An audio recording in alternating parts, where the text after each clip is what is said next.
Hello, everyone. You're probably all aware of the breaking news yesterday involving NOAA and the National Weather Service. Staff reductions, rumors of budget changes in the long term. These developments are unprecedented in the manner in which they were done, and in the long term they could have significant and lasting effects. I welcome your comments and opinions in the YouTube chat. What do you think about this issue? With that in mind, let's head straight into today's weather. Let's take a look at the weather around the country this afternoon. We've got a new cold front surging through the northern plains into the Midwest region. Bear Clinic low in the northern part of lower Michigan, occluded front approaching Detroit, and a triple point located just northwest of Toledo. This is the warm sector. Not much moisture return. We can see dew points are in the 20s and 30s, so kind of a dry downslope flow from the west part of Texas. A weak frontal system in Southern California this afternoon, a developing Alberta clipper in Montana. Not sure if that's going to come together, and offshore. This is going to be a big system for next week that is of much concern, especially in the deep south. You'll be able to watch that on the forecast maps coming up near the end, and you'll see that cross the country and approach the southeastern U.S., interacting with that deep Gulf moisture. In the northeastern U.S., a fast-moving Alberta clipper on its way. Widespread snow advancing from the Great Lakes, heading for southern Ontario, and into New York this afternoon and evening. Temperatures today in the northeast range from the 20s in northern New England to the 60s in Virginia and Kentucky. 30s and 40s were the rule across the Great Lakes, and some of this precipitation was in the form of rain. A couple of winter weather advisories in effect in northern Maine, in northern New York as well. Those run through tomorrow, and other winter weather advisories in the northern Great Lakes region. High wind warnings across northern and eastern Iowa. We've got a large red flag warning across the Corn Belt, and wind advisories extending all the way from North Dakota through Minnesota, Wisconsin, down to Indiana and Ohio. Winds within that wind advisory area through this evening could run up to 55 miles an hour. In the southeastern region, clear skies. Some mountain wave activity there in northwestern North Carolina. Temperatures were in the 70s and 80s, and we're starting to see a fire danger emerging in the Great Smoky Mountains, the Blue Ridge Mountains, partly due to fuels from all that down vegetation during Hurricane Helene, combined with a drought, gusty winds, and low relative humidity. That could be an ongoing problem through spring and summer if the precip totals don't come back up. In the southern plains, warm conditions, 70s from the Gulf into Oklahoma, Kansas, and the Ozarks. We see a few smoke plumes from the Ozarks, probably from controlled burns. I have not checked into those individually, but there they are, western Arkansas, and there have been a lot of prescribed burns across the south over the past few days. Windy, near critical fire weather conditions have developed across southwestern and central Oklahoma. And of course, windy in the northern plains, strong northwest winds, as we mentioned, from Iowa eastward. We are seeing some warm conditions through the central plains, even with strong northwesterly flow.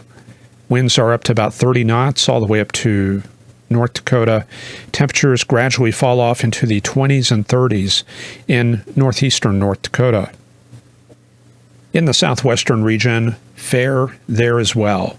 80s in the lower deserts. We saw 50s and 60s in the Great Basin area. Reno expecting 68 this afternoon. Las Vegas in the middle of a long-term drought. They're coming out of their wet season. So far this winter, they've only had half an inch of rain that fell all on one day. Off the coast of Los Angeles right there, a cutoff low. Not much reflection of that on the surface chart, but you can see the concentric appearance of the thickness field suggesting an upper level low, and this is a classic setup that we see on the weather charts when we have an upper level low in place. There it is at 700 millibars, about 100 miles west of Los Angeles. There it is at 500 millibars, and of course that strengthening does make it a cold core low. And it is detached from the prevailing westerlies beneath this upper level high, so this makes it a Rex block blocking pattern.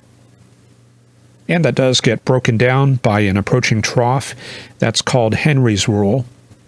And gradually that gets booted eastward.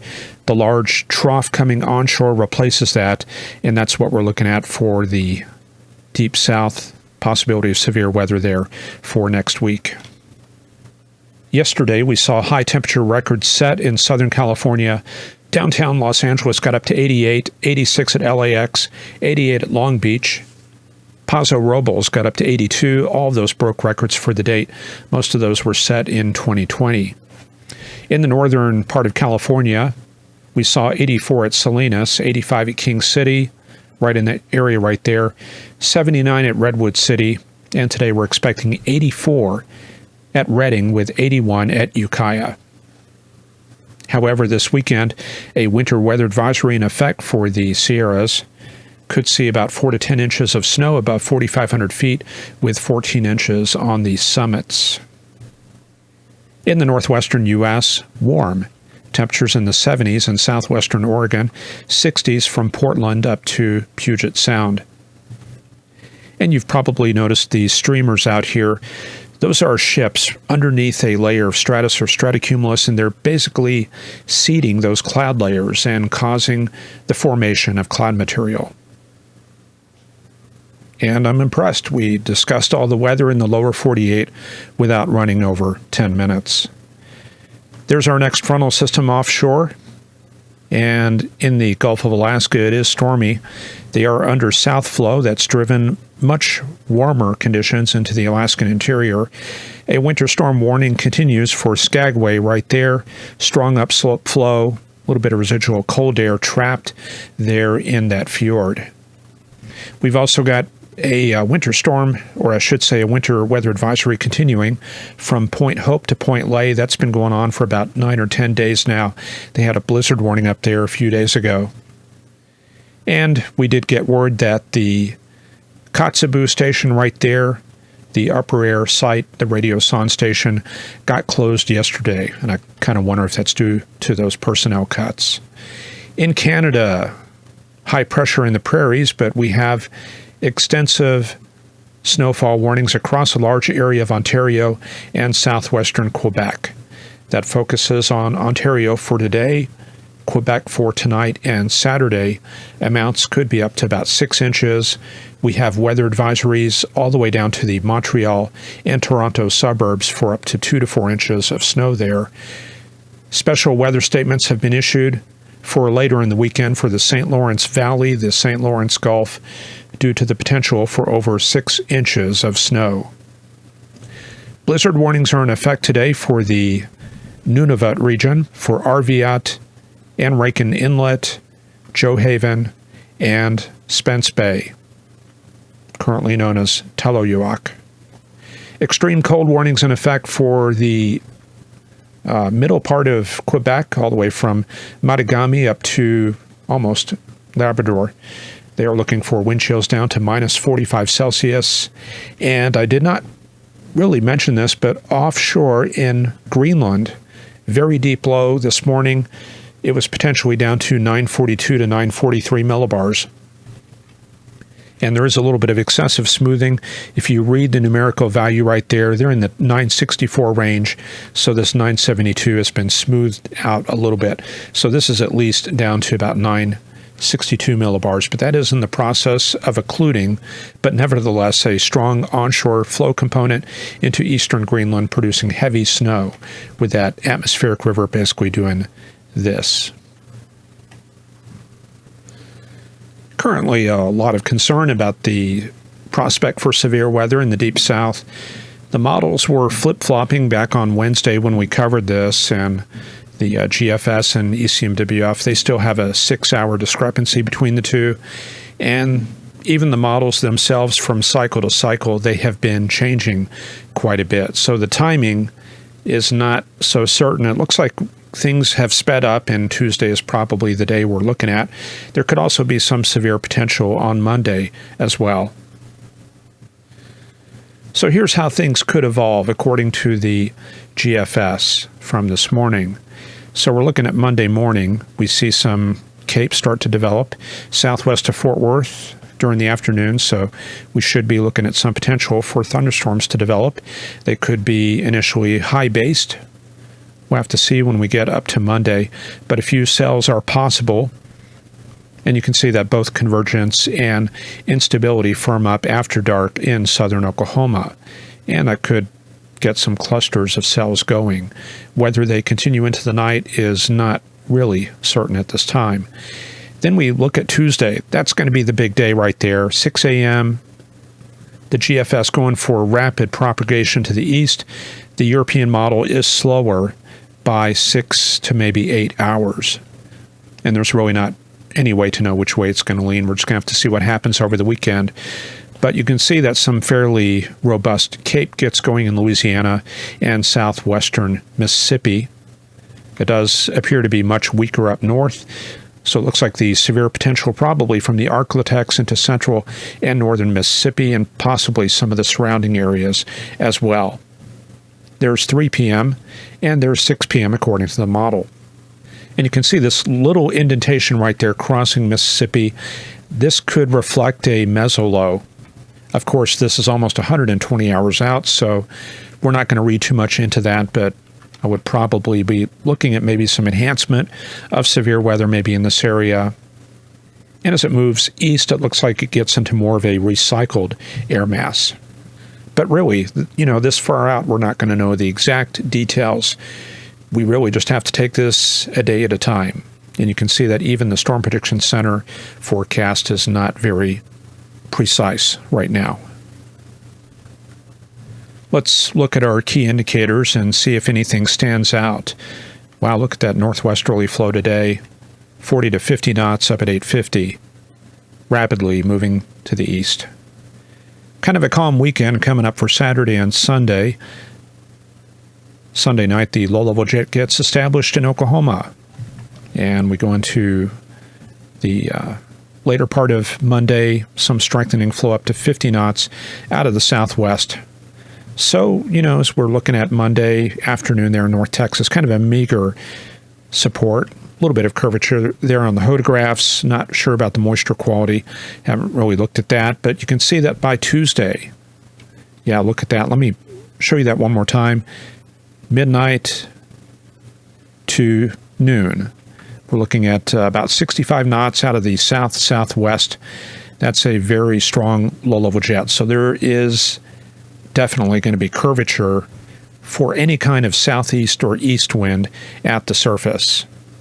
I mean, when you think about it, if you have a south wind at the surface, you're going to get more of a straight line photograph, but I would not be expecting that. I'm sure we're going to see a curvature out there in that air mass right there. The 850 millibar cold front running about like that. So out ahead of it, that's where that low-level jet is located. By midnight, things moving rapidly to the east. Look at that, 65-knot jet, 75 knots over Ohio. I don't think they've had any moisture recovery up there by that point. But of course, we'll have to look at all areas and make sure we don't have any moisture and instability sneaking that far north. Certainly, there's going to be some strong gusty winds, at least in the higher elevations, Tuesday night and Wednesday, and then things should clear out. Then we're looking at maybe some additional storms coming up for the following week. Let's look at the 500 millibar flow, the Q vectors, the red indicating the best mid-level ascent, and that focuses on Southern California over the weekend and into the Arizona region for Saturday. This is going to be the big system coming up for this weekend and into the Rockies for Monday. That emerges out onto the plains for Tuesday. And you can see that strong lift during the day on Tuesday, moving out into Louisiana, Arkansas, and Kansas. That's going to represent destabilization of the column. Cool temperatures in the mid and upper levels, providing those steep lapse rates. And that's where we're going to be looking for the capes to be enhanced. So I think things are coming together a little bit better than what we saw on the charts back on Wednesday. Let's verify that 500 millibars. You can see the isotherms right there. That's the region of mid-level cooling, and that spreads rapidly out across the deep south during the evening. And another little bit of news. This is up at 10 millibars, or about 100,000 feet, way up there in the stratosphere. This is the current chart showing the typical normal polar vortex. It is displaced, located over Siberia, not perfectly over the pole. And as we go forward, what you'll notice is that this ridge here strengthens into a closed high, very strong. We have this dipole arrangement, the flow going like this. And the high becomes somewhat dominant going into the middle of March. So this could represent a minor stratospheric warming event. It's something we're going to have to monitor. And that can be important because that has effects that propagate downwards into the troposphere. And that could kick some polar air down south for March. From the storm perspective, that could shut things down for a while. But, this is crystal ball forecasting. We'll just have to look at this as it gets closer. Okay, let's look at our forecast as I strive to cover everybody's area. I don't really do a good job of that. Trying to cover all 50 states on this channel is a challenge. So be patient and we'll try to cover what we can. In the northeastern U.S. tonight, here's this snowstorm crossing Ontario. By midnight, moving into New England.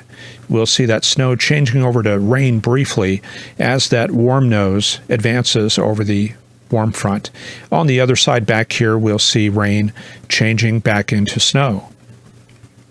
And there it is at 6 a.m. Precip changing over to snow downstream from Lake Ontario, Lake Erie. And we could see lake effect snows getting started up there in the Great Lakes for much of the day Saturday. In the Midwest, we see cold air pushing south, the 540 line down into Virginia and Tennessee. Highs will be in the teens and 20s in Michigan and in the 30s from Ohio into Indiana and Illinois. In the west, a new Pacific system comes onshore Saturday afternoon, and that affects Northern California and Oregon. This will be all rain. Snow levels will initially be about 6,000 to 7,000, so no big travel issues for Saturday, though we could see that change on Sunday as the column starts cooling. So here we are Sunday morning.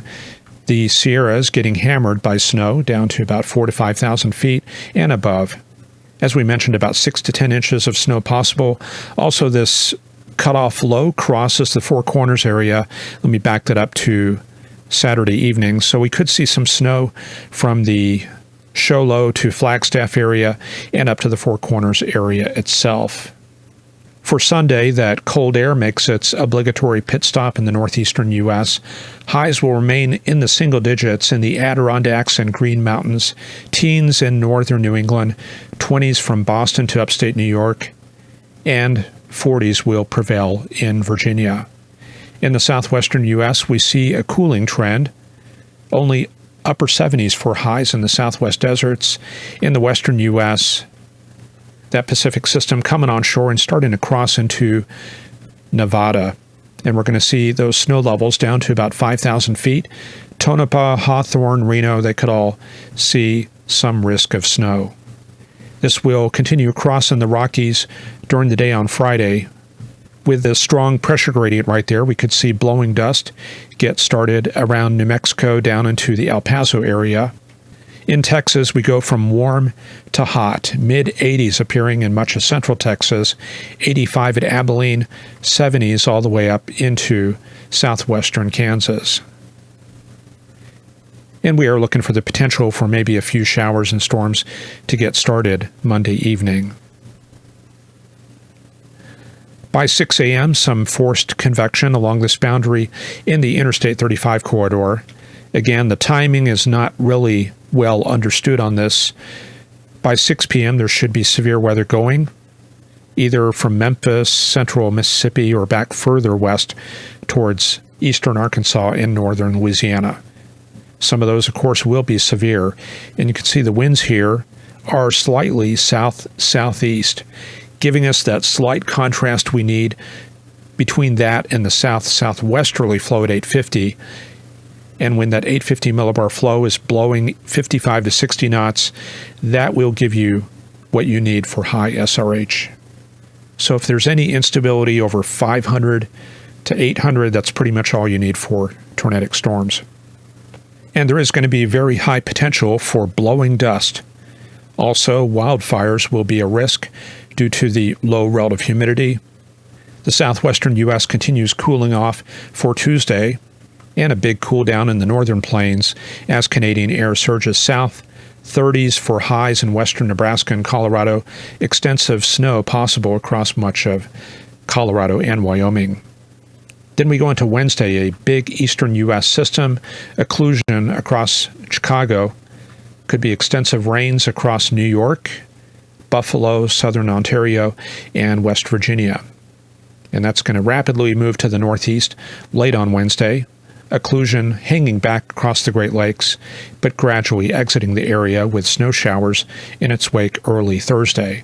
Another Pacific system coming through the southwestern U.S. for Thursday. And we're going to see a contrast between 80s in the Great Basin area and more snows in the Four Corners and Rocky Mountain region.